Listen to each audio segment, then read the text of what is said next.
How many times a day or week do you make a decision to buy something based on price?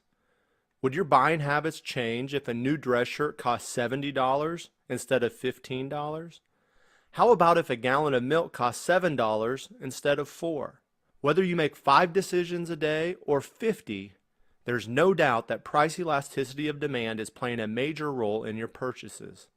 Let's discuss price elasticity of demand and how it plays a role in the everyday life of consumers or business owners like you and I. In talking about the price elasticity of demand, it's worth reviewing the law of demand, which states that more of a good will be demanded the lower its price, all else constant. Less of a good will be demanded the higher its price, all else constant. How much more or less is demanded? That is where elasticity comes in. Price elasticity of demand is the measure of the percent change in the quantity of a good demanded divided by the percent change in the price of that good. It is the term economists use to describe how responsive consumers are to a change in price. I bet you can think of an item you wouldn't hesitate to pay more for if the price rose. How about an item you might not buy any longer if the price increased? That logic and reasoning is exactly what makes up and determines the price elasticity of demand. It is a very important concept in economics and a foundation for many advanced lessons on how individuals and business owners make purchasing decisions. The mathematical equation looks like this. Elasticity of demand is equal to the percent change in quantity divided by the percent change in price. Let's look at a quick example. If the price of a good goes up by 20% and the quantity demanded falls by 40%, looking at the equation, you will find that the elasticity is 2, which plugged into the equation looks like this. 2 is equal to 40% divided by 20%. It is important to note that you may often see a negative or minus sign in front of elasticity numbers. For the purposes of this lesson, disregard that and remember that elasticity is often spoke about in positive numbers. So a negative 2 is actually talked about and referred to as a positive 2. So what does that 2 really mean? Let's explore that now. When discussing elasticity of demand, it can often be categorized in 3 common ways.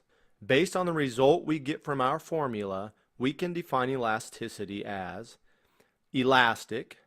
If elasticity is greater than 1, a rise in price lowers total revenue. A decrease in price increases total revenue. Price and total revenue move in opposite directions. These are goods that are often very responsive to changes in price, such as non-necessities or goods that we can easily live without. Candy, entertainment, and specific brands of soda are a few examples. For example, if a Major League Baseball ticket increased in price, many people would likely cut back on going to the game, all else constant. If it goes down, people will go more often and actually increase revenue for the baseball club. Inelastic. If elasticity is less than 1, a rise in price increases total revenue and a good is said to be inelastic. Price and total revenue move in the same direction. These are goods that many consider necessary to everyday living, such as water, gas, toilet paper, and so on. If the price of toilet paper increases, most people will not stop buying toilet paper. To summarize, an inelastic good is a good where if the price goes up, people will only slightly reduce demand of a particular product. And if the price goes down, people will only slightly increase demand of a particular good. Many business owners wish to sell inelastic goods or services. They know that if they raise their price, they won't lose many customers and ultimately they will make more money. The third is unitary elastic. A good is unitary elastic when it is exactly 1. Said another way, the percent change in quantity equals the percent change in price. A rise in the price results in absolutely no change to total revenue. This is more of an economic concept in theory. In the real world, demand for almost all goods will either be elastic or inelastic. Let's see how this all relates in the real world. The first is a grocery store owner who is thinking of raising the price on a gallon of milk so he can increase his total revenue. If the grocery store owner knows from previous experience that raising the price 10% will decrease the quantity purchased by 5%, should he do it? Let's find out by calculating the elasticity and plugging the numbers into the equation. 5% divided by 10% equals 0.5. This tells us that milk is inelastic because it is less than 1. If the grocery store raises prices on milk, they will increase their total revenue. Another way to think about it is that a 10% rise in the price more than covers the 5% drop in the actual gallons of milk sold. On the other hand, if the grocery store lowers the price, the total revenue will fall. The increased demand or additional gallons of milk sold will not be enough to make up for the drop in prices across the board. Now let's consider the movie theater owner who is thinking about raising her prices to capture more revenue. Hypothetically, consider that the industry statistics say that a 10% rise in the price will result in an 18% drop in people going to the movie. Should the theater owner raise prices? If we take 18% divided by 10%, we get 1.8.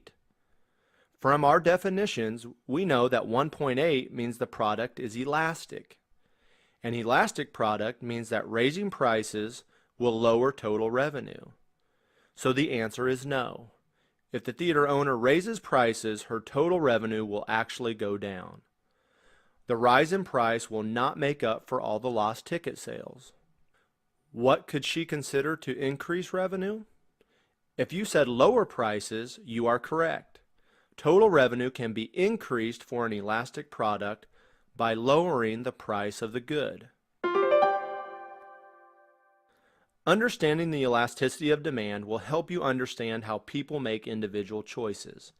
If you are a business owner, it will help you estimate how changes in price will affect how busy your store is and how much more or less revenue you will bring in. Price elasticity of demand is the measure of the percent change in the quantity of good demanded divided by the percent change in the price of that good. It is the term economists use to describe how responsive consumers are to a change in the price. The equation is elasticity of demand is equal to the percent change in quantity divided by the percent change in price. When we use the equation and plug the numbers, we will get one of three results. A number greater than 1 means demand for the product is elastic. A rise in prices will decrease total revenue. A drop in prices will increase total revenue. An elasticity of less than 1 means demand for a product is inelastic. A rise in prices will increase total revenue, and a decrease in prices will lower total revenue. And finally, elasticity of exactly 1 means that demand is unitary elastic, and that a rise in price will have no effect on total revenue. It will not increase or decrease. There are many other factors that can affect sales and the quantity demanded for a product, but understanding the price elasticity of demand and how it is calculated is a great starting point. It can help businesses decide whether they should increase or decrease their price to drive revenue.